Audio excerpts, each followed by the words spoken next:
नमस्कार दर्शकबिन, सगरमाथा टेलिभिजनको एसटिभी च्याटमा म यहाँहरूलाई हार्दिक स्वागत गर्दछु। जीवराम भण्डारी। आज यहाँहरू सामुन्ने उपस्थित हुनुहुन्छ प्रतीक प्रधान। उहाँ बारेखरी अनलाइनका सम्पादक हुनुहुन्छ। एउटा नेपाली समाजलाई नजिकबाट बुझेका जानेका पत्रकार। त्यस्तै सतीश राज मैनाली, उहाँ अधिवक्ता हुनुहुन्छ, मानव अधिकार कर्मी पनि। गत सम्पन्न भएको निर्वाचनको उहाँले पर्यवेक्षण पनि बडा नजिकबाट गर्नुभएको थियो। समग्रमा आज म उहाँहरू दुवैसँग नेपालको पछिल्लो विकास भएको राजनीतिक घटनाक्रम, कता कता अलि अन्यल जस्तो संवैधानिक अवस्था र विश्लेषण, एउटा पत्रकारको नजरमा सम्पन्न भएको चुनाव, स्थानीय तहदेखि प्रतिनिधि सभा र प्रदेश सभाको चुनाव, अनि यो लल्याङ लोरुङको अवस्था, यो पछिल्लो विकास भएको घटनाक्रम हेर्दाखेरि कहीँ न कहीँ अलिकति अन्यल जस्तो पनि देखिएको छ। एउटा सञ्चारकर्मीको नजरमा अर्थात् पत्रकारको नजरमा कस्तो देखियो, यो के को उपज हो? एक त्यस्तै अधिवक्तासँग कतिपय संवैधानिक र पर्यवेक्षणका विषयलाई समेत केन्द्रमा राखेर यही विषयसँग केन्द्रित रहेर म कुराकानी गर्नेछु। सर्वप्रथम म उहाँहरू दुवैलाई हार्दिक स्वागत गर्छु। स्वागत छ यहाँहरू दुवैलाई। धन्यवाद। म प्रारम्भ प्रतीक प्रधानजीबाट गरेँ है। हजुर। लामो समयदेखि तपाईँ नेपाली पत्रकारिता मुहितमा रहेर एउटा नेतृत्वदायी भूमिका पनि निर्वाह गरिरहनु भएको छ। चुनाव सम्पन्न भयो। चुनाव सम्पन्नसँगै नेपालीहरूले जुन खालको अपेक्षा अर्थात् नेपाल देशलाई जुन सन्देश प्रवाह गर्ने खालको अपेक्षा गरिरहेको थियो नेपाली समाजले, कता कता हाम्रो नेतृत्व पङ्क्ति फेरि पनि एक खाले भन्छन् सत्ता लिप्सा, अर्को खाले भन्छन् संवैधानिक जटिलतालाई नबुझ्दाको परिणाम, अनि भनिएको वाम गठबन्धन एउटा कम्युनिस्ट पार्टी निर्माण, त्यो कमिटमेन्टसँग मत प्राप्त गर्ने अनि त्यही पनि बेमेल हुने, यो खालको बडा विरोधाभास र एउटा कुनै न कुनै सेन्टरलाई एकले अर्कालाई आक्षेप लगाएर आफू पानीमाथिको ओमान हो। हिजोका दिनमा राजा महाराजा पञ्चायत यसलाई आक्षेप लाग्थ्यो। अहिले काहीँ न काहीँ अर्को शक्ति सम्पन्न तागत अर्थात् तागतलाई त्यसरी यो विकास भएको यो घटनाक्रम र नेपाली मानसिकता हाम्रै सञ्चार क्षेत्रबाट पनि कतिपय विषयहरू उठ्ने गर्छन्। यसलाई तपाईँ एउटा कसरी हेर्नुहुन्छ बताइदिनुहोस् त? तपाईँ सम्पादकको एउटा पत्रकार भएको हुनाले नजिकबाट नियाली पनि रहनु भएको छ। यसको विश्लेषण सुनाउँ न, त्यसपछि म अरू विषय त उठान गर्छु नि कृपया। यसमा यस्तो छ, अब तपाईँले धेरै लामो कुरा गर्नुभयो होइन, तैपनि त्यसलाई छोटोमा भन्दाखेरि के भने यो समाजको विकास क्रममा हामी जसरी आयौँ, राजनीतिक विकास क्रम हामीले जसरी अगाडि बढ्यौँ, त्यो विकास क्रमलाई हेर्दाखेरि चाहिँ यो जे भइरहेको छ त्यसलाई पोजिटिभली हेर्नुपर्छ होइन, सकारात्मक रूप। किनभने 52 सालदेखि 62 सालसम्म म चाहिँ त्यो बेलामा काठमाडौँ पोस्टको सम्पादक थिएँ होइन। अनि म काठमाडौँ सम्पादक हुँदाखेरि चाहिँ कस्तो अवस्था आइसकेको थियो भने आज कतिजना मऱ्यो चाहिँ उसमा भन्यो भने, घटनामा भन्यो भने कतिजनालाई गोली लाग्यो, के भयो भने 5-6 जना भए भित्र पेजमा हाल, एउटा पीडादायक क्या होइन। 10-12 जना 15 जना भए फ्रन्ट पेजमा हाल, नभए सकभर भित्र पेजमा हाल भन्ने टाइपको हरेक दिनको मान्छे मर्नेबाट हामी बिस्तारै परिवर्तन भएर आयौँ होइन। अब त्यो बिचमा एकचोटि राजा ज्ञानेन्द्रले पनि एउटा शक्तिको यसो खेल्न कोसिस गरे होइन, उनलाई पनि असफल बनायौँ। त्यसपछि अरू सम्पूर्ण दलहरू मिलेर संविधान ल्याउनलाई पनि त्यत्रो कसरत भयो होइन। त्यो दुईवटा संविधान सभाको निर्वाचन भयो, त्यसबाट पनि अगाडि बढ्यौँ। संविधान पनि जारी भयो। संविधान जारी भएपछि पनि नाकाबन्दी र अनेक समस्याहरू, मधेसका समस्याहरू जारी हुँदाहुँदै पनि अब फेरि त्यो सबै कुरा सिद्ध्याएर एउटा मधेसी दलहरू समेत पनि अब चाहिँ संविधान संशोधन गर्नु त पर्छ, तर अब यो संविधानमा जानु पनि पर्छ, निर्वाचनमा जानु पनि पर्छ भनेर आएर एउटा सम्मानजनक मत ल्याएर उनीहरू जनताको प्रतिनिधि पनि भएर सबै आएर यो जुन ठाउँमा हामी आइपुगेका छौँ त्यसलाई चाहिँ नि हामीले यसो हेर्दाखेरि अब चाहिँ स्थानीय को निर्वाचन, निकायको निर्वाचनदेखि लिएर अब चाहिँ नि प्रदेश सभा, प्रतिनिधि सभा सबैको निर्वाचन गरिसक्दाखेरि हामीले चाहिँ नि अब स्थानीय तहको सरकार निर्माण गर्नै कन्फ्युजन छ। अब 6 महिना भइसक्यो के गर्ने कसो गर्ने भन्दा भन्दै, प्रदेश सभा कहाँको चाहिँ नि राजधानी कहाँ राख्ने भन्दा भन्दै, सरकार कसरी बन्छ, राष्ट्रिय सभा कसरी गठन हुन्छ भन्ने कुरा, यो कन्फ्युजनहरू छन् होइन। यो कन्फ्युजनको बिचमा पोलिटिकल पार्टीहरूले आफ्नो स्वार्थहरू पनि हेरेका छन्। पोलिटिकल पार्टीहरूले 1 महिना 2 महिना बढी सरकारमा बसेर चाहिँ फाइदा लिन पाइन्छ कि भन्ने पनि सोचेका छन्, अथवा फलानालाई जान नदिएर घचाडेर तानेर आफू जान छिर्दिन्छ कि भन्ने पनि, त्यसमा पनि केही समस्या छैन। समस्या चाहिँ खालि अहिले आएर के भयो भने अन्तर्राष्ट्रिय शक्तिहरूले को सोच अनुसार भएन, कुनै अन्तर्राष्ट्रिय शक्तिले भनेको अनुसार भयो, कसैले भनेको अनुसार भएन। त्यस कारणले हाम्रा नेताहरू चाहिँ अन्तर्राष्ट्रिय शक्तिको सोच अनुसार फेरि उनका मोहरा अनुसार अगाडि बढेका हुन् कि फेरि अहिले जुन देखिएको एउटा राजनीतिक स्थायित्व छ, जुन एउटा शान्तिको वातावरण छ, जुन एउटा जुन राजनीतिक प्रतिस्पर्धात्मक वातावरण छ, त्योबाट फेरि हामी पर सर्ने हो कि फेरि कुनै न कुनै कुरा लिएर आएर त्यसमा फेरि झगडा लिएर आएर फेरि चाहिँ एक हिसाबले चाहिँ नेपालमा फेरि अशान्तिको वातावरण हुने हो कि भन्ने डर चाहिँ कायमी छ। डर सँगसँगै तर हामी बढेर आएका छौँ र यो कुरालाई अगाडि बढाएर हेर्दाखेरि चाहिँ अहिले कम्युनिस्ट गठबन्धन भयो, त्यसलाई वाम गठबन्धन भनियोस्, तर कम्युनिस्ट गठबन्धन भयो। कम्युनिस्ट गठबन्धनले पनि एक हिसाबले चाहिँ अब करिब 2/3 बहुमतै ल्याउने किसिमले चाहिँ आफूलाई अगाडि बढायो भने अबको बेलामा चाहिँ नि लोकतान्त्रिक गठबन्धनमा भएका दलहरूले अथवा लोकतान्त्रिक सोच राख्ने चाहिँ व्यक्तिहरू, जसलाई म आफूलाई पनि गन्छु, ले चाहिँ होइन अब कम्युनिस्टको सरकार बन्नु हुँदैन भन्ने सोच राख्नु हुँदैन हैन। क्लियरली त्यो कुरा गर्नु हुँदैन। उनीहरूलाई सरकार चलाउन दिनुपर्छ। उनीहरूलाई सरकार चलाउन दिँदाखेरि पनि केही पनि समस्या किन हुँदैन भने हामी एउटा संविधानबाट गाइडेड छौँ। अब बिना संविधानको अवस्था छैन। संविधानबाट गाइडेड भएको कारणले गर्दाखेरि त्यो संविधानले हामीलाई जसरी अगाडि बढाउँछ त्यो अनुसार राजनीतिक दलहरू अगाडि बढ्नुपर्छ, सरकार अगाडि बढ्नुपर्छ। अगाडि बढेन भने कम्युनिस्ट गठबन्धन कमजोर हुन्छ, हराउँछ, सकिन पनि सक्छ। अहिले चाहिँ सब एकदम ठुलो भयो भनेर धेरै आत्तिनुपर्ने कुराहरू केही छैन। तर ठिकै छ, त्यसमा पनि राजनीतिक खेल भएर ल प्रचण्डलाई प्रधानमन्त्री बनाएर लोकतान्त्रिक गठबन्धनले समर्थन गरेर प्रधानमन्त्री बनाउने खेल हुनुमा समस्या छैन। तर त्यो खेल कोबाट गाइडेड छ, कोबाट निर्देशित छ, त्यो समस्या चाहिँ त्यो हो। र त्यो समस्या फेरि अहिलेलाई हेर्दाखेरि सानो देखिए तापनि अलिक पछि गएर चाहिँ नि कालान्तरमा गएर त्यसले ठुलो समस्याको रूपमा चाहिँ उब्जिन्छ कि भन्ने मात्रै मलाई डर छ। तर ओभरअल चाहिँ तपाईँले भन्नु विश्लेषण गरिदिनुहोस् भन्ने हुनाले लामो बनाएँ मैले। तर ओभरअल चाहिँ हामी पोजिटिभ बाटोमा गएका छौँ। पोजिटिभली सोच्नुपर्छ हैन। सकारात्मक रूपमा अगाडि बढियो भने र देशलाई एक ढिक्का मान्नुपर्छ, जुन अब अहिले चाहिँ मधेसवादी दलहरूले मानेर आएको अवस्थामा चाहिँ एकदम पोजिटिभ वातावरण छ जस्तो लाग्छ मलाई। एकदम नजिकबाट निहाल्दा नि यो काहीँ न काहीँ दुविधाग्रस्त जुन हाम्रो राजनीतिक अवस्था देखिन्छ नि, को प्रधानमन्त्री हुने के होला आगामी दिनमा भन्ने निरन्तर मानिसहरू बहस गरिरहेछन्। संसार क्षेत्र पनि काहीँ न काहीँ यो विषयमा त्यो छलफलकै क्रममा छ अथवा लेखन विचारहरू यसरी आइरहेछ। यो के भएको हुनसक्छ जस्तो लाग्छ कि तपाईँ हर हिसाबले हेरि पनि रहनु भएको छ एउटा सम्पादक? यो चाहिँ के भने त्यो रेन्ट सिकिङ एटिच्युड भन्छौँ नि हामी हैन। भनेको मतलब एउटा कुनै ठाउँबाट आफूले सधैँ फाइदा पाइराखौँ हैन, आफ्ना मान्छेलाई मात्रै दिइराखौँ। जसरी पनि यो क्लाइन्टेलिजम भन्छौँ नि हैन पोलिटिक्समा, आफ्ना मान्छेहरू बनाउने, आफ्नालाई मात्रै खुवाउने, आफ्नालाई मात्रै पदमा राख्ने, वरिपरि राख्ने, त्यो जुन सोच चाहिँ राजनीतिक शक्तिहरूमा विकास भयो, त्यो शक्तिले गर्दाखेरि अहिले खाइरहेकाहरू अब हाम्रो पालो जान्छ कि भने डराउने भए र अब खान नपर्नेहरू अब हाम्रो पाला खानुपर्छ भन्ने त्यो दुइटै शक्ति गलत हुन्, दुइटै कुरा गलत हुन्। सिस्टम होस्, रुल अफ ल होस्, मैले पनि गर्न पाउनुपर्छ, उसले पनि गर्न पाउँछ, जो सक्षम छ, जो चाहिँ कम्पिटिटिभ छ, जसले राम्रो काम गर्न सक्छ ऊ अगाडि बढोस्। कसैलाई पनि त्यस्तो ठुलो पदहरूमा बाहेक चाहिँ एकदम राजनीतिक दलकै चाहिँ सदस्य हुनुपर्ने, राजनीतिक दलको कार्यकर्ता हुनुपर्ने, मेम्बर हुनुपर्ने, त्यो वातावरण जाओस्, त्यस्तो किसिमको चाहिँ नि नआओस् भन्ने सोच चाहिँ नि अगाडि बढ्नु नसकेको कारणले गर्दाखेरि अब फलाना त गयो, अब म त मेरो त मन्त्री नै गयो, अब म त के गर्ने हो भन्ना मानव भोलिदेखि मैले सासै फेर्न पाउँदिनँ, खानै खान पाउँदिनँ, बरु अहिले लड्नुपर्छ, जसरी भए पनि सरकारमा बस्नुपर्छ भन्ने जुन सोच छ त्यो गलत सोच हावी भएको छ। अब 74-75 वर्ष पुगेका शेरबहादुर देउवा जस्तो नेतालाई त अत्यास पनि लाग्यो होला, अब मेरो त पालै सक्यो भन्ने पनि होला, पालो कोसिस पनि गर्लान्। तर राजनीतिक रूपमा गरौँ, प्रतिस्पर्धा पनि स्वच्छ रूपमा होस्, स्वस्थ प्रतिस्पर्धाको रूपमा जाओस् भन्ने सोच हो।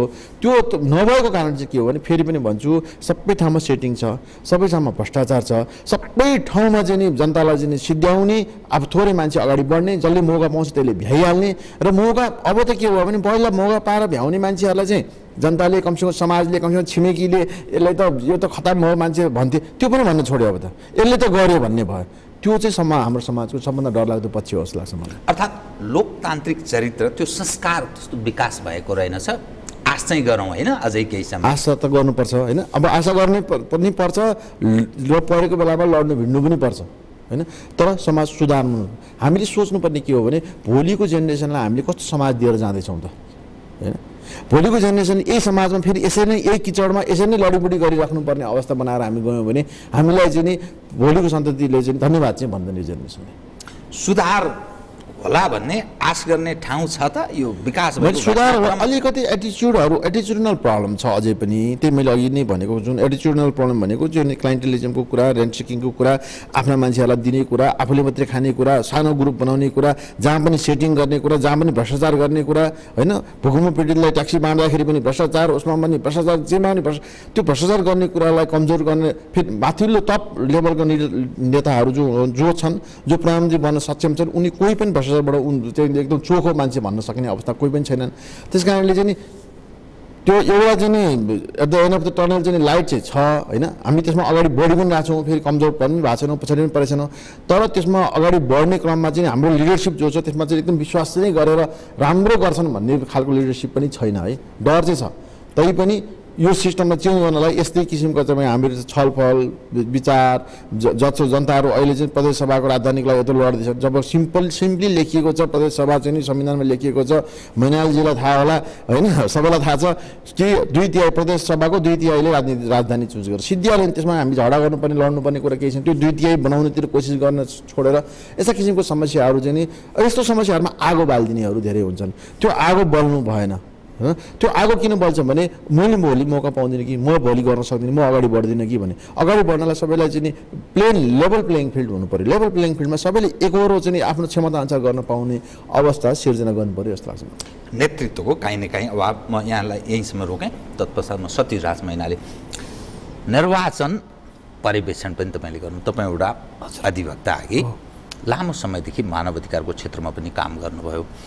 यो अहिलेको विकास भएको यसो घटनाक्रम हेर्दा नि सम्पन्न चुनाव कस्तो देखियो, नेपाली जनले वास्तवमा चुनावबाट के अपेक्षा गरेका थिए, नतिजा, अनि राजनीतिमा जुन खालको त्यक्रम जुन अवस्था छ यसलाई कसरी हेरिएको छ बताइदिनुहोस् त। धन्यवाद।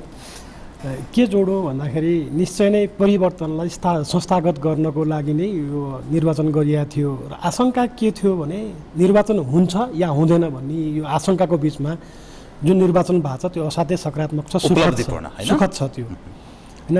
यहाँसम्म कि कतिपय स्थानमा त सम्भवै छैन कि भन्ने अवस्थाको बावजुद पनि चुनाव भयो, त्यो उपलब्धिपूर्ण माने। र जहाँसम्म अनुगमनको कुरा छ यो बेला मैले दुई रूपमा हेर्ने गरेको छ।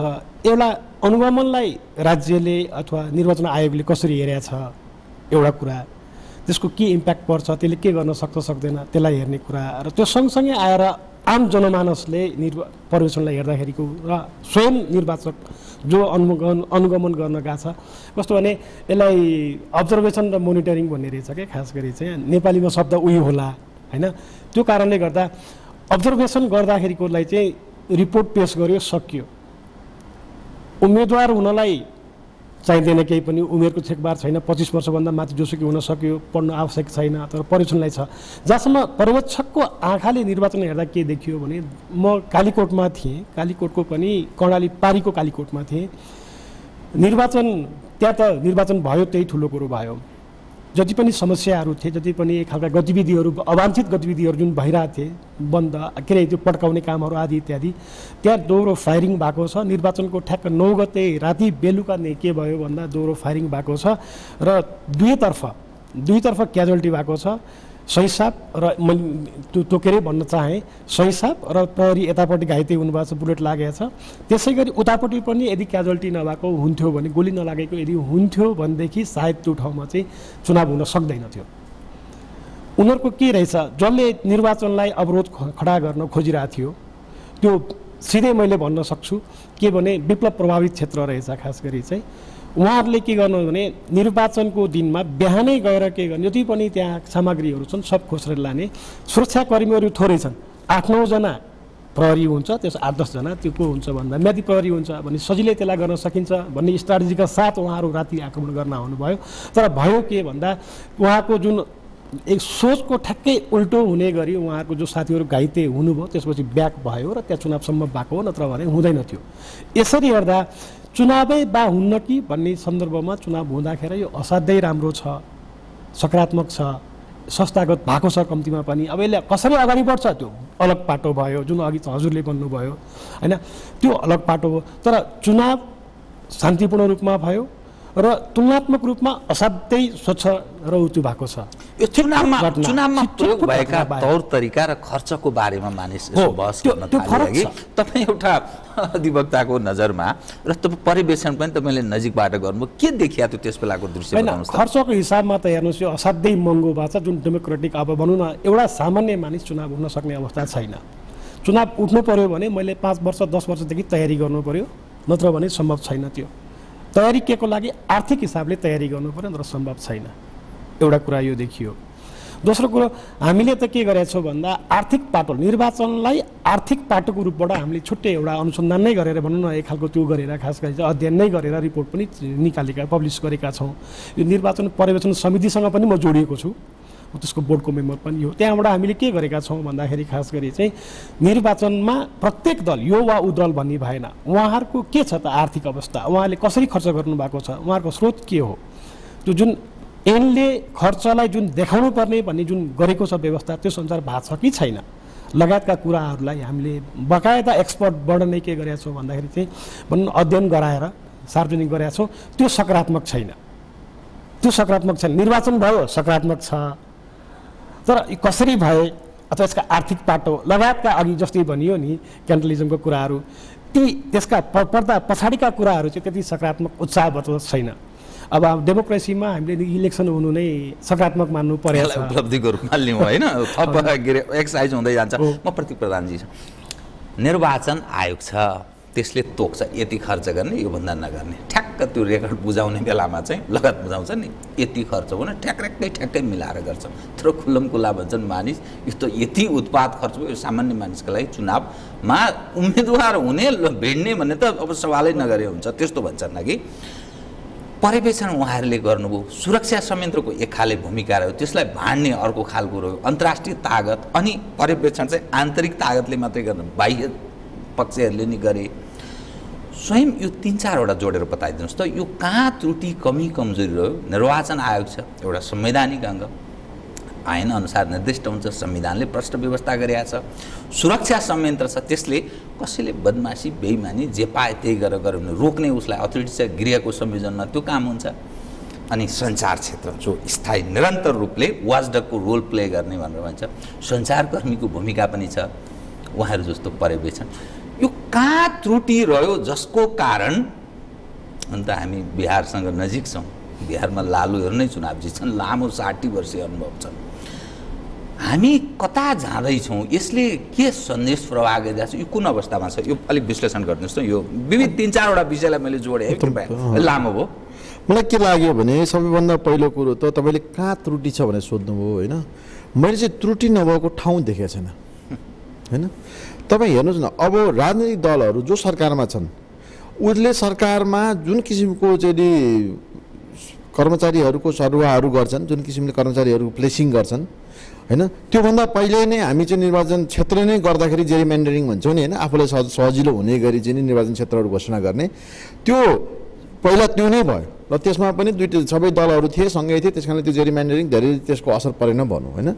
त्यसपछि जो सरकारमा बसेको दलहरूको फलानु ठाउँमा सिडिओ मेरो लैजाने, फलानु ठाउँमा चाहिँ डिएसपी इन्सपेक्टर एसएसपी को हो त्यो को लैजाने, मेरो लैजाने, फलानु चाहिँ एक हिसाबले जो सरकारमा बस्ने मान्छे नै त्यो चाहिँ चुनावमा म धाँधली कसरी गर्न सक्छु भन्ने तयारी गर्छ होइन। अनि सरकारमा बसेको मान्छेले धाँधली कसरी गर्छ भने तयारी गरिसकेपछि विपक्षमा बस्यो भने त्यो धाँधलीलाई कसरी रोक्छु भन्ने तयारी गर्छ होइन।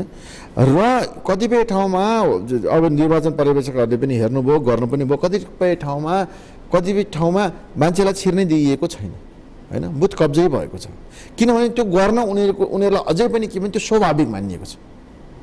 यति सिम्पल कुरा मानिएको छ कि चुनावमा दुईचोटि भोट हाल्नु, अर्काको नाममा भोट हाल्नु, 100वटा भोटमा मैले छाप लगाउनु होइन, रुखमा सूर्यमा हँसियातरमा मैले छाप लगाएँ भन्नु एउटा गर्व छ। अझै पनि जनतामा पनि समस्या छ होइन, कार्यकर्तामा पनि समस्या छ। यो सबै कुराको लेखिनुपर्ने, सबै कुरा देख्नुपर्ने त पत्रकारमा त ठुलो समस्या छ होइन। पत्रकार नै छैनन्। भूमिका कस्तो निर्वाह भयो इलेक्सन ताका? सञ्चारकर्मीको भूमिका पनि के हो भने तपाईँले सञ्चारकर्मीलाई त जनताले सञ्चारकर्मीको रूपमा कस्तो भने तपाईँलाई मलाई अरू कुनै पनि सञ्चारकर्मीले जनताले हेर्दाखेरि फलानु मान्छे फलानु विचारसँग नजिक हो तर गलत सहँदैन है, गलत कुरा चाहिँ उसले गर्दैन है भन्नुपर्ने हो नि होइन, त्यो छैन। फलानु मान्छेले पैसा पाए पनि जे पनि लेख्छ, फलाना मान्छे चाहिँ पैसा पाए पनि नपाए पनि त्यही पार्टीको मात्रै लेख्छ, जम्मा 2 थरीको मात्रै कुरा छ। पत्रकारलाई जम्मा 2 थरी मात्रै बाँडिएको छ। एउटा चाहिँ नि पैसा पायो भने जे पनि लेख्ने, जसको पक्षमा लेख्ने पैसा पायो भने, अर्को ग्रुप चाहिँ के हो भने पैसा पायो पनि नपाए पनि 1 थरीको मात्रै बयान गरिराख्ने। गलत चाहिँ सबैतिरबाट भए हुन्छन् नि। त्यो कुरा गलत कुरालाई चाहिँ गलत कुरा भने सैद्धान्तिक रूपमा तिमी आफ्नो सिद्धान्त कसरी पनि छोड्न सक्दैन र त्यो सिद्धान्तको बायसहरू पत्रकारितामा आउँछ, त्यो हुनुपर्छ भन्छु म। हुन्छ भने र त्यो जनताले बुझ्नु नि पर्छ, फलाना चाहिँ सैद्धान्तिक रूपमा चाहिँ यति बायस छ, त्यस कारण यो हुनुपर्छ। यो सबै कुराले गर्दाखेरि त्रुटि नभएको कुनै पनि ठाउँ छैन। र हामी बिहारको नजिक छौँ भन्छौँ, बिहारको अहिलेको चाहिँ तपाईँको डेभलपमेन्टको रेट हेर्नुहोस्, ग्रोथको रेट हेर्नुहोस्, लालप्रसाद यादवलाई पनि चारा काण्डले गर्दाखेरि समातेर थुनिएको कुरा छ, अवस्था छ। उनीहरू परिवर्तन भइरहेका छन्। अब हामीले आफूलाई बिहार पनि भन्न नसक्ने अवस्थामा पुगेका छौँ। ग्रोथ रेट हेर्नुहोस् बिहारको, होइन, डेभलपमेन्टको हामी बिहार पनि भन्न नसक्ने, हामी एकदमै कमजोर भयो। र अर्को कुरा के भने फन्डामेन्टल्ली चुनावमा गर्ने खर्चका कुराहरू जुन गरियो नि, त्यसमा फन्डामेन्टल मेरो चाहिँ सोच के छ भने त्यो गल्ती छ आफैमा। किन कसैलाई पनि कति पैसा खर्च गर्छु भनेर रोक लगाउनु पर्ने केही जरुरत छैन।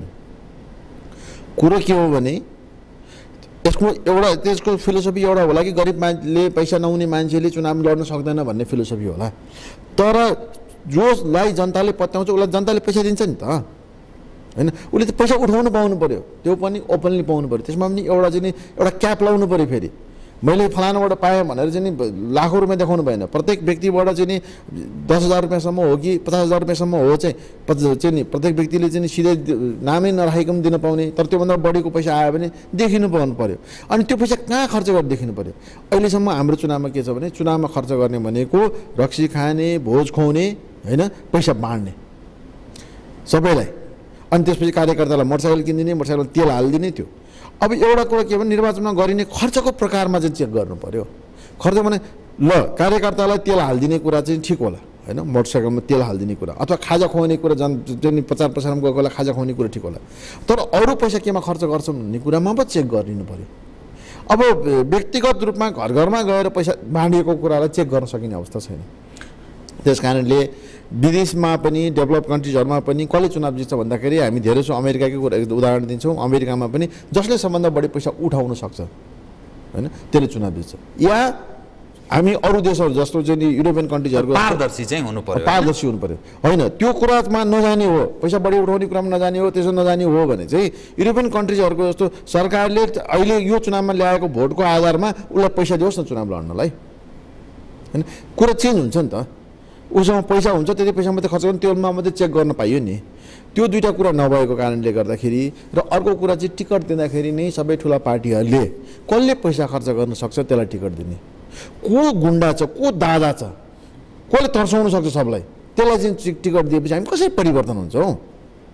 परिवर्तन हुनलाई त सही मान्छे को सहज छ, को राम्रो छ, कसले जनताको समस्या बुझ्छ, को बोल्न सक्छ, को उठ्न सक्छ, कसले जनताको समस्या पऱ्यो भने लड्न सक्छ, र कसले भ्रष्टाचार गर्दैन, कसलाई पैसाले चाहिँ त्यति पैसाको पछाडि मरिमेटेको छैन र उसलाई एउटा आफ्नो साधारण जीवन बिताउन पुग्ने पैसा छ कि छैन, त्यो मान्छेलाई टिकट दियो भने उसले चाहिँ आफ्नो साधारण जीवन बिताउँदै गर्छ, तर जनता देशको चाहिँ उसबाट चाहिँ कफरबाट चोर्दैन पैसा।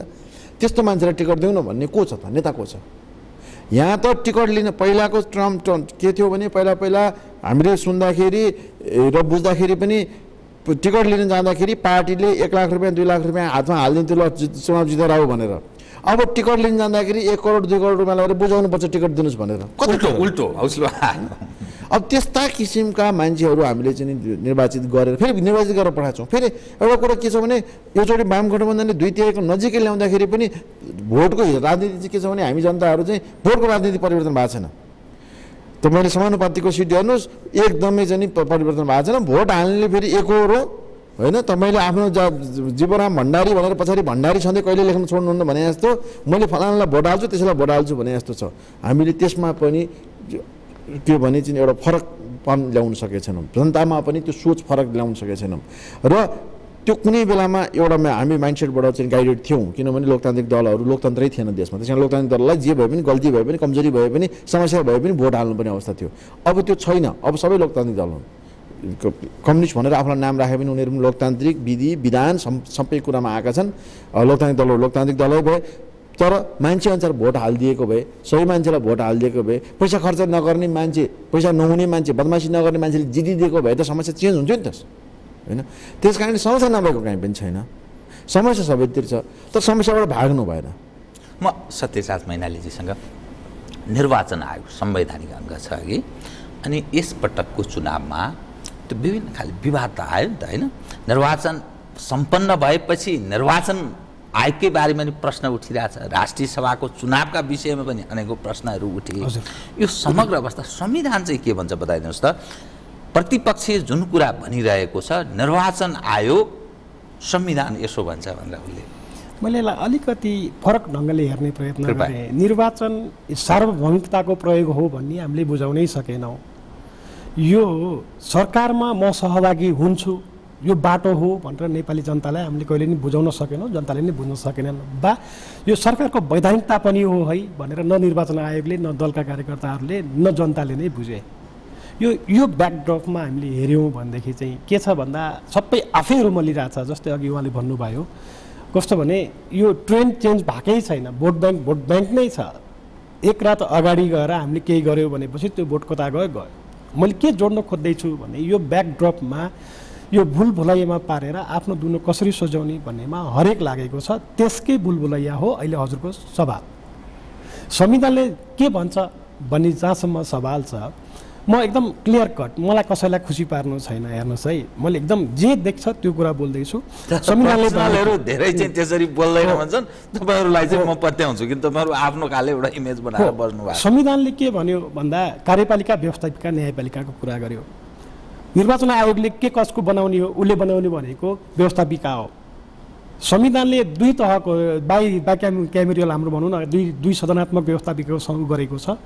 एउटा अपर हाउस भनौँ, लोअर हाउस, अहिले जे नाम प्रतिनिधि सभा र राष्ट्रिय सभा भनौँ, जे भनौँ त्यो दुई तहको व्यवस्थापिकाको परिकल्पना गरेको छ। त्यसमा प्रतिनिधि सभाको चुनाव सकिसकेका छ, चाहे त्यो समानुपातिकबाट होस् चाहे त्यो प्रत्यक्षबाट होस्, परिणाम घोषणा गरेका छैन। यसमा चाहिँ संविधानले के भन्छ भन्ने अवस्था हेर्दाखेरि खास गरी यसको गाँठो गएर कहाँ परेछ भन्दा यो भनौँ न व्यवस्थापिका गठनमा यो गाँठो परेको छैन। हेर्नुहोस्, यो गाँठो कहाँ परेछ, सरकार गठनमा गाँठो परेको। खास गरी यदि सरकार गठन योसँग जोडिया हुँदैन थियो भनेदेखि यो यति धेरै रुमल लिएर बस्छ जस्तो लाग्दैन थियो।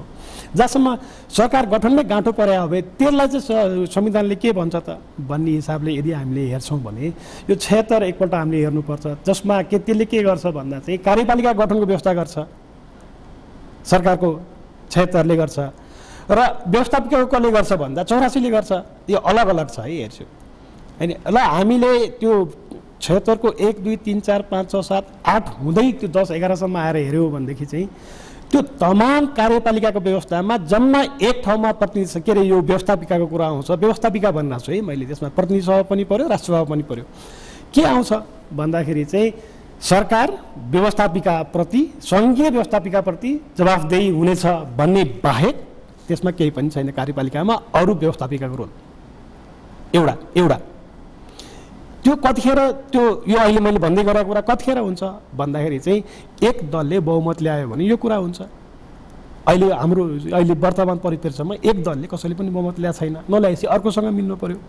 मिल्दाको अवस्थामा पनि के हो भन्दाखेरि चाहिँ प्रधानमन्त्री चयन गर्नको लागि चाहिँ अघि 1 नम्बरमा हुँदाखेरि चाहिँ हजुरले भनेको जस्तै हामीले भन्दै छल्ला गरे जस्तै के हुँदैन थियो भन्दाखेरि त्यहाँ उसँग संसदसँग सम्बन्धित थिएन।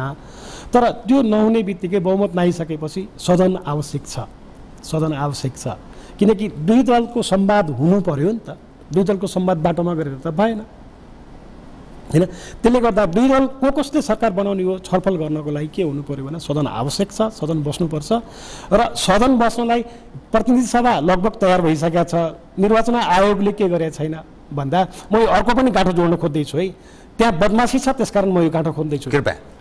त्यो के गर्यो भन्दा उसले राष्ट्रिय सभा नभएको कारणले गर्दा मैले पिआरको जुन हाम्रो भनौँ न यो समानुपातिकको निर्वाचनको घोषणा गरिरहेको छैन भन्ने जुन उसको तर्क छ, त्यो नियत खराब हो। त्यो नियत एकदम कहाँनिर नियत खराब छ भन्दा फेरि संविधानमा चाहिँ त्यो नियत खराबै देखिन्छ, संविधानमै देखिन्छ। त्यसकारण उसले गरेको काम संवैधानिक पनि देखिन्छ। संविधानमै नियत कहाँ खराब देखिन्छ भन्दा चाहिँ यो महिलाको 33% जुन इस्यु छ नि, यो महिलालाई ठगिएको हो कि खास गरी चाहिँ यो व्यवस्थापिकामा 33% भन्ने कुरा आयो कि होइन। तर्क के हो भन्दा यो जब अलग अलग छ भने प्रत्येक अलग अलग ठाउँमा 33% हुनु पर्यो नि, त्यहाँनिर ठगियो। हेर्नुहोस् है, अहिले हामीले कुरा गर्दै गरेको प्रतिनिधि सभामा हो, त्यहाँ 33% हुनै पर्यो प्लस, अनि त्यसपछि अपर हाउस संस्थै अलग अलग हो, त्यो दुईटा मिलेर चाहिँ के हो, सङ्घीय व्यवस्थापिका हो नि त, सङ्घीय व्यवस्थापिका दुईटा मिलेर भयो। तर प्रतिनिधि सभा पनि महिलाको 33% हुनु पर्यो र त्यसमा पनि हुनु पर्यो। तर कहाँनिर बदमासी गरियो, राजनीतिक बेइमानी भन्छु म चाहिँ यसलाई, के गरियो भन्दा चाहिँ महिलाहरूको हकमा जसको 51% हामी ऊ छ भन्छौँ, जनसङ्ख्या छ भन्छौँ, उहाँहरूलाई ठगिएको छ 33% पनि यो, र समग्रमा गोलमटोल पारेर त्यहाँ लगेर जोडियो। त्यो कारणले गर्दाखेरि के हो भन्दाखेरि चाहिँ अहिलेको समस्या हो। हेर्नुहोस् है, संवैधानिक त्यो बेइमानीको कारणले, राजनीतिक बेइमानीको कारणले गर्दा संविधानमा लेखियो है, होइन भने फेरि आपत्ति केही पनि छैन। किन आपत्ति छैन भन्दा यदि हामी एक रूपमा राष्ट्रिय सभा मात्रै हेर्छौँ भने त त्यहाँ त 33% अटोमेटिकली छ। यो एउटा आरक्षणको सवालमा संसारमै काहीँ न काहीँ विवाद हुने गर्छ। जब हामी लोकतन्त्रको अर्थात् प्रतिस्पर्धात्मक राजनीतिको कुरा गर्छौँ, प्रतिस्पर्धामा त जो दौडिन्छ, जो पहिलो हुन्छ त्यो फर्स्ट हुन्छ, अरू चाहिँ हुन्छ भन्ने यस्तो दृष्टिकोण छ। आरक्षणले काहीँ न काहीँ समस्या सिर्जना गर्न सक्छ र कहिलेसम्म यो आरक्षण चलिरहने भन्ने विषय पनि निरन्तर समानुपातिकलाई पनि काहीँ न काहीँ त्योसँग जोडेर पनि हेरिया छ, र यो 33% को विषय पनि यसैसँग जोडिन्छ। यो कसरी हेर्ने हो, यो विषयलाई कसरी हेर्नुपर्छ? समग्र एज अ होल यो समग्रलाई नै के गर्नु पर्यो भने अधिकारको दृष्टिकोणबाट, अधिकारवादी दृष्टिकोणबाट हेरियो भने, मानवाधिकारको दृष्टिकोणबाट हेरियो, राइट बेस्ट एप्रोचबाट हेरियो भनेदेखि स्पष्ट हुन्छ। जस्तै अहिले हामीले कसलाई त्यो दिइरहेछौँ, रिजर्भेसन दिइरहेछौँ भन्दा चाहिँ जो बहिष्करणमा परिया छ, जो उत्पीडनमा छ, उनीहरूलाई के गरिया हो भन्दा यो रिजर्भेसन गरिया अनन्तकाल कि कतिसम्म हो, यो निश्चित समय हुनुपर्ने हो। तर हामी दोहोरिएर पनि पटक पटक लिइरहेछौँ, कहिलेसम्म भन्ने कुनैमा पनि छैन। म अन्तर्राष्ट्रिय कानुनको विद्यार्थी पनि रहेँ, अन्तर्राष्ट्रिय कानुनमा पनि रिजर्भेसनको कुराहरू छन्। पोजिटिभ डिस्क्रिमिनेसन भन्छ, खास डिस्क्रिमिनेसन त भन्ने कुरो भएन, रिजर्भेसनै भन्ने भयो होइन। के छ भने विभेद गर्न पाइन्न, तर सकारात्मक विभेद गर्न पाइन्छ भन्ने शर्तमा यो राखिएको हो। तर कहिलेसम्म भन्ने चाहिँ यो ग्रे लाइन छ, असाध्यै सुधारको गुन्जाइस छ है, गलत हो त्यो। म प्रतीक प्रधानजी कहाँ गएँ है, एज अ सञ्चार क्षेत्रले, सञ्चार माध्यमले निर्वाह गरेको भूमिकाका बारेमा सिम्बोलिक होइन, प्रतीकको रूपमा, प्रतीक प्रधानसँग म प्रतीकको रूपमा, सञ्चारकर्मीले अथवा सञ्चार माध्यमले सिम्बोलिक रूपमा देखाउँदाखेरि कस्तो हुने, पत्रकारिता कुन ढङ्गले गरिनुपर्छ भन्दाखेरि संसारको पश्चिमा देशहरूलाई उदाहरण दिने कि अथवा हाम्रै देशभित्रको कुनै त्यस्तो कि अथवा पूर्वीय काहीँ न काहीँ त्यो प्रभावशाली सञ्चार माध्यमलाई दिने कि सिम्बोलिकमा कुनै देखाउन सकिने अवस्था छ। यो 21औं शताब्दीमा हामी आइपुग्दा media bias, yellow journalism as a होलमा जुन एडभोकेसीको कुरा अनि मार्केटिङ जसरी व्यक्तिको बारेमा, संस्थाको बारेमा भइरहेको छ, यो केही त्यस्तो देखिन्छ? तपाईँ किनभने पश्चिमा सञ्चार माध्यमलाई नजिकबाट बुझ्नुहुन्छ, अध्ययन पनि तपाईँको अमेरिकी स्टडी भएको हुनाले यो विषय अलिकति मैले खोल्न चाहेँ क्या, किनभने सञ्चारको बारेमा कुरा आइहाल्यो अघि, त्यसकारण त्यसलाई म अलिकति तपाईँहरूको रिजर्भेसनको जुन अहिले भर्खर विवाद छलफल थियो त्यसमा पनि जोड्न चाहन्छु। मलाई के लाग्छ भने सञ्चार माध्यमहरूको ठुलो भूमिका छ यो पोजिटिभ डिस्क्रिमिनेसनको कुरा, रिजर्भेसनको कुरा गर्नको लागि होइन। र त्यस कारणले चाहिँ मलाई के लाग्छ भने यो पोजिटिभ डिस्क्रिमिनेसन भन्ने कुरा चाहिँ नि प्रयोग राम्रोसँग हुन सक्दैन, सञ्चारभरि भएको छैन होइन। संसारभरि नै कुनै पनि वर्गलाई, कुनै पनि क्षेत्रलाई कुनै पनि किसिमले पोजिटिभली डिस्क्रिमिनेट गर्दाखेरि एक किसिमको चाहिँ नि एउटा तह भन्छ, जुन तहले चाहिँ नि पोजिटिभ डिस्क्रिमिनेसनको सम्पूर्ण फाइदा उठाउँछ र त्यो तह त्यही ग्रुपको सबभन्दा सानो तह हुन्छ, सानो तबका हुन्छ। त्यो तबकाले अन्त चाहिँ त्योभन्दा तल चाहिँ जान दिँदैन। आखिरमा चाहिँ नि जो मान्छे चाहिँ नि गरिब छन्, जो चाहिँ नि उत्पीडित छन्, जो मार्जिनलाइज पिपल छन्, तिनीहरू सधैँ चाहिँ नि मार्जिनलाइज नै रहन्छन् र त्यही मार्जिनलाइज ग्रुपको एउटा सानो तबकाले चाहिँ नि ठुलो आवाज गरेर उसैले त्यसको सबै फाइदा लिइरहेको हुन्छ। त्यस कारणले पोजिटिभ डिस्क्रिमिनेसन कहाँ गर्नुपर्छ भने शिक्षामा गर्नुपर्छ, स्वास्थ्यमा गर्नुपर्छ, अरू चाहिँ नि इन्फ्रास्ट्रक्चरमा गर्नु पर्ला होइन। जहाँ शिक्षा र स्वास्थ्यमा यदि चाहिँ पोजिटिभली डिस्क्रिमिनेट गरिदिने हो भने, बालिकाहरूलाई पनि स्कुलमा पठाउनु हो, बालिकाहरूलाई पनि राम्रो शिक्षा दिने हो भने सरकारी स्कुल र प्राइभेट स्कुलको बिचको जुन हाम्रो एकदम ठुलो खाडल छ त्यो खाडल पुर्ने हो भने, त्यस कारणले त्यहाँबाट आएको यङ केटाकेटीहरू चाहिँ जुन आउँछन्, जुन युथहरू आउँछन्, तिनले चाहिँ आएर चाहिँ धक्का दिन सक्ने, पोलिटिक्समा धक्का दिन सक्ने भने पोलिटिकल त्यो डिस्क्रिमिनेसन गर्नै पर्दैन, त्यो सबै जान्छ। तर हामीले त्यो गरुन्जेलसम्म चाहिँ पोजिटिभ डिस्क्रिमिनेसन राखौँ न त भन्दा पनि पाइन्थ्यो, तर हामीले त्यो त कहिले पनि गरेनौँ हैन शिक्षामा कहिले पनि हामीले अगाडि बढ्न दिएका छैनौँ स्वास्थ्य अझै पनि हाम्रो कमजोरी छ जग हालेका छैन अनि माथि चाहिँ एउटा तबका चाहिँ कडा गरेर पोजिटिभ डिस्क्रिमिनेसनको फाइदा लिइरहेका छौँ त्यो गलत हो र सञ्चार माध्यमले ती जोडिनुपर्छ जस्तो लाग्छ मलाई हैन सञ्चार माध्यमले गएर त्यहाँ जोडिनुपर्छ त्यो कुरालाई स्ट्रङली राख्न सक्नुपर्छ तिमीले चाहिँ शिक्षालाई के गर्न खोजेको प्राइभेटाइज गर्न खोजेको कुन लेभलमा प्राइभेटाइज गर्न खोजेको कस्तो किसिमको शिक्षालाई प्राइभेटाइज गर्नु स्वास्थ्यलाई कति प्राइभेटाइज गर्न खोजेको कति कुन सेवालाई प्राइभेटाइज गर्न खोजेको र सरकारको भूमिका के हुने हैन जनताले पाउने सुविधा के हो संसारभरि मान्छे बिरामी पर्दाखेरि औषधि दिनु गर्नु पर्दैन औषधिको लागि पैसा खर्च गर्नु पर्दैन भन्ने चाहिँ ट्रेन्डमा गइसकेको संसार छ हैन पढ्न चाहने व्यक्तिले जति पनि पढ्न सक्छ भन्ने चाहिँ ट्रेन्डमा गइसकेको संसारमा हामी के गरिरहेछौँ त्यसमा चाहिँ सञ्चार माध्यमले अगाडि बढ्नुपर्छ जस्तो लाग्छ मलाई र अनि त्यसपछि सञ्चार माध्यमको सक्षमताको कुरा गरौँ हैन कति सक्षम छ हाम्रो सञ्चार माध्यम र कहाँबाट लिन्छौँ हामीले सोच भन्दाखेरि चाहिँ हामी पहिला कुनै जमाना थियो कुनै बेला हामी चाहिँ भारतका चाहिँ पत्रिकाहरूबाट चाहिँ आइडियाज लिन्थ्यौँ हैन इन्डियन एक्सप्रेसले के गर्यो टाइम्स अफ इन्डियाले के गर्यो अथवा हिन्दूले के गर्यो भन्ने कुरा अहिलेको अवस्था के छ भने इन्डियन पत्रिकाबाट चाहिँ नलियो है भारतीय पत्रिकाबाट चाहिँ कुनै पनि एक्जाम्पल नलियो भन्ने ट्रेन्ड सुरु भयो किनभने टाइम्स अफ इन्डियामा जुन चाहिँ टाइम्स अफ इन्डियाको लामो इतिहास थियो हुन त सधैँ टाइम्स अफ इन्डिया चाहिँ प्रो इस्टाब्लिसमेन्ट सरकारको नजिक भएर चाहिँ उसको समाचार सधैँ सरकारको नजिकका हुन्थे त्यही पनि टाइम्स अफ इन्डिया प्रकाशक चाहिँ जैनजीले जुन एउटा संस्था बनाएको थियो उनका छोराहरू समीर जैन आएपछि छोराहरूले के गर्यो भने यो हाम्रो त समाचार त हामीले बेचेको होइन समाचार त हाम्रो साइड हो हाम्रो बेच्ने भनेको त विज्ञापन हो भने उनीहरूले विज्ञापन बेच्न थाले भनेको उनीहरूको पत्रिका चाहिँ विज्ञापनको पत्रिका हो यो समाचारको पत्रिका होइन भन्ने अनि त्यसले गर्दाखेरि चाहिँ अझ एउटा अस्वस्थ कम्पिटिसन सुरु भयो त्यसको हिन्दुस्तान टाइम्सको टाइम्स अफ इन्डियाको इन्डियन एक्सप्रेस त्यसमा चिरे सबै अस्वस्थ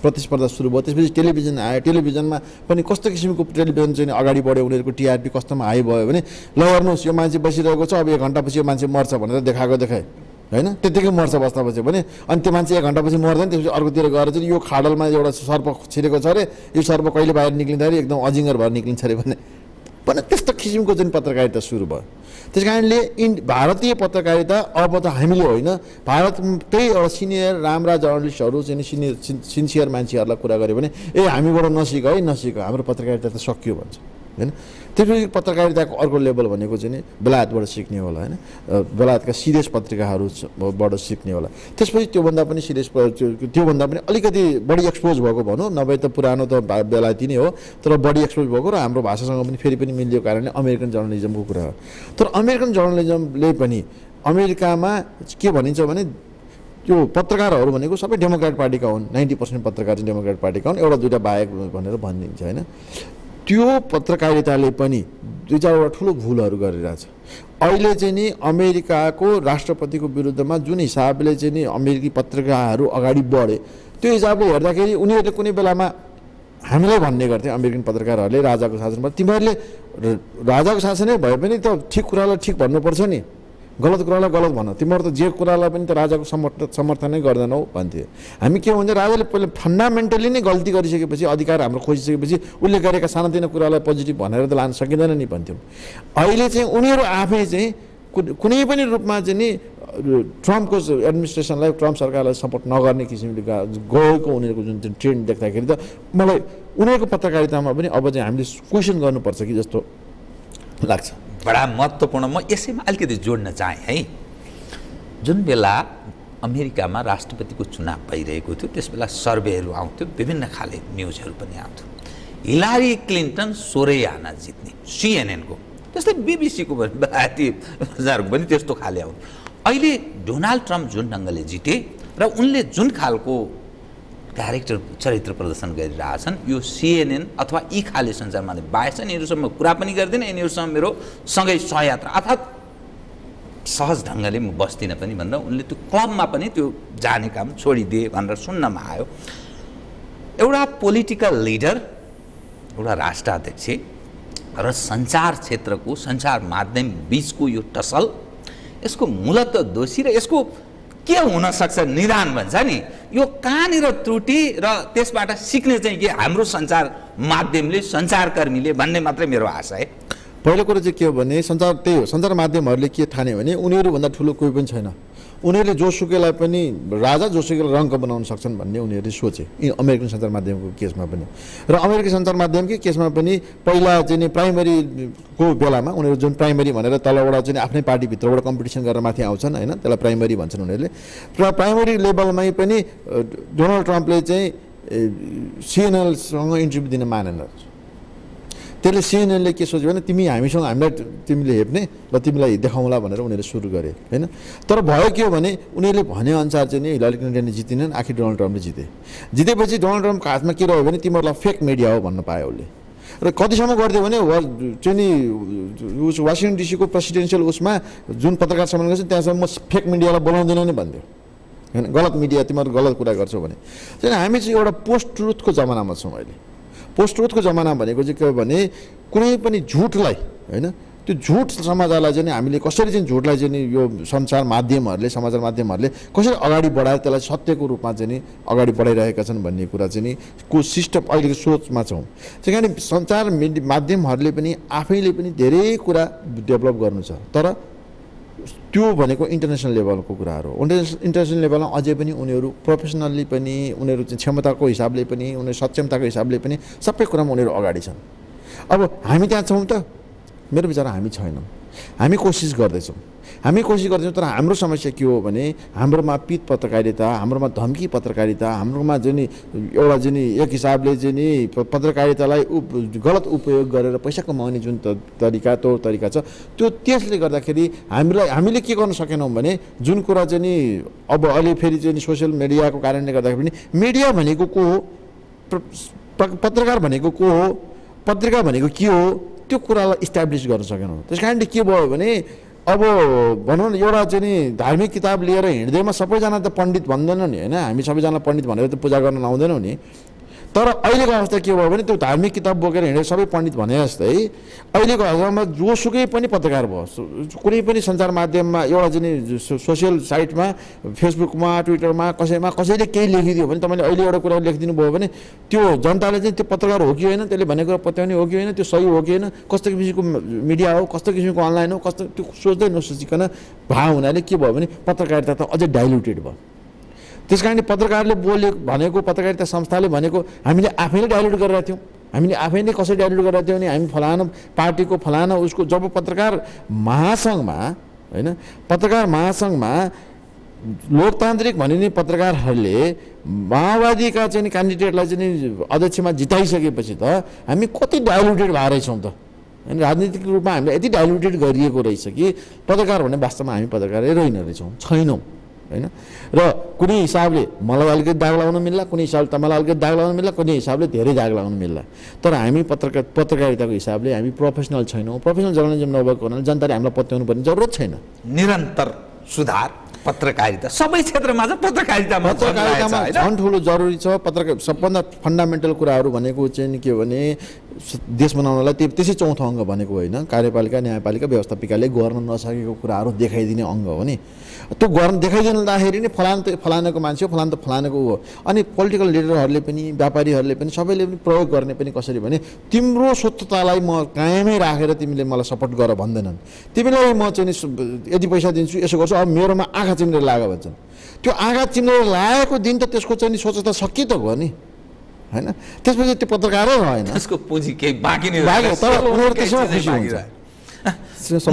म अब कार्यक्रमको अन्तिममा आएँ कि सत्यराज मैनालीजी, प्रोफेसनलहरूको जुन अभिज्ञता छ 21औं शताब्दीमा आइपुग्दा हाम्रो नेपालको संसारमा त यो अब त उहाँले उदाहरण दिनुभयो अमेरिकन सञ्चार माध्यमको त्यो अभिज्ञता छ भने अब हाम्रो के होला?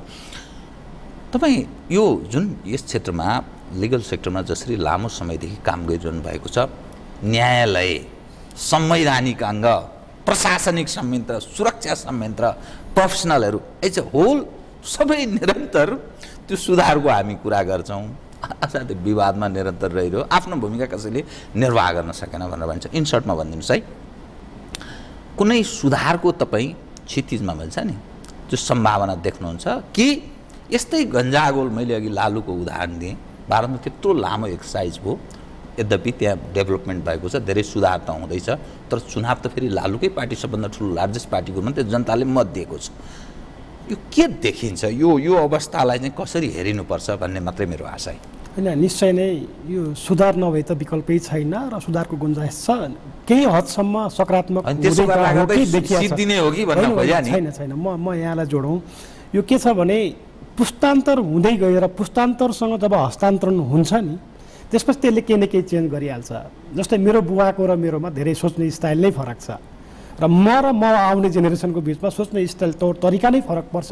जब सोच्ने तौर तरिका नै फरक पर्छ भनेपछि त्यसले केही न केही चेन्ज नचाहेर पनि ल्याउँछ। यस अर्थमा केही न केही सकारात्मक प्रभाव त छ नै, तर यो बिचमा जति हुनु पर्थ्यो म कहाँ जोड्न खोज्दैछु भन्दा एक पुस्ता त खालि यो राजनैतिक यो ट्रान्जिसनमा नै गयो नि हो। त्यसले गर्दा उहाँहरूको अपेक्षा अधिक हुनु निश्चय नै हो होइन। तर यसको के चाहिँ अर्थ होइन भन्दा सकारात्मक कामहरू नभएको भन्ने चाहिँ होइन, छ गुन्जाइस छ। न्यायपालिकामा हेर्नुहोस्, न्यायपालिकामा पनि धेरै साथीहरू नयाँ जानुभएको छ। यदि प्रोफेसनल पहिलाको पनि प्रोफेसनल हुनुहुन्छ, तर पहिलाको सोच्ने जुन ट्रेडिसनल स्टेरियोटाइप सोचाइ छ त्यसले केही न केही समस्या कहीँ न कहीँ देखिया हो कि भन्ने खालको रहेको छ। तर नयाँ पुस्ता जुन जानुभएको छ उहाँहरूले पनि त्यसैलाई फलो गर्नुभयो भने त यो सम्भव छैन। नगरेका यदाकदा उदाहरणहरू पनि छन्। के हुँदो रहेछ भन्दाखेरि चाहिँ यो एउटा आलु पनि धेरै आलुहरूलाई बिगार्न काफी हो नि हो। त्यस्तै यो हुने रहेछ हुन चाहिँ। समाजमा फेरि के रहेछ, हाम्रो समाज कस्तो खालको रहेछ भन्दा असल काम भन्दा पनि खराब काम चाहिँ धेरै प्रभावी हुने, छिटो सनसनीखेज हाम्रो सोच नै नकारात्मक भएको कारणले गर्दा त्यस्तो खालको समस्या देखिया छ। तर यो नकारात्मकता सँगसँगै सकारात्मक कुराहरू पनि नआएको भन्ने चाहिँ छैन, आएको छ। क्षितिजमा सुधार हुँदै जान्छ, त्यो आश गरौँ है। अवश्य गरौँ। हस्, केही विषयहरू अरू उठ्न सक्थ्यो तर समयले हामीलाई यहाँसम्म साथ दियो। यहाँहरू दुवै आइदिनु भयो, म हार्दिक धन्यवाद दिन्छु। आदरणीय प्रतीक प्रधान र सतीश राज मैनाली म पत्रकार अधिवक्ता, यहाँहरू दुवैलाई म हार्दिक धन्यवाद छ। हाम्रो तर्फबाट पनि धेरै धेरै धन्यवाद। आदरणीय दर्शकवृन्द, उहाँहरू दुवै हुनुहुन्थ्यो प्रतीक प्रधान, म पत्रकार, एउटा वरिष्ठ पत्रकार पनि भन्छु म, त्यस्तै सतीश राज मैनाली, म एउटा मानव अधिकार कर्मी अधिवक्ता। पछिल्लो स्थिति उप विश्लेषणात्मक कुराकानी गर्दै म लगायत मेरो सम्पूर्ण युनिटलाई कार्यक्रमबाट बिदा दिनुहोस्। तर सगरमाथा टेलिभिजन हेर्दै रहनुहोला। नमस्कार।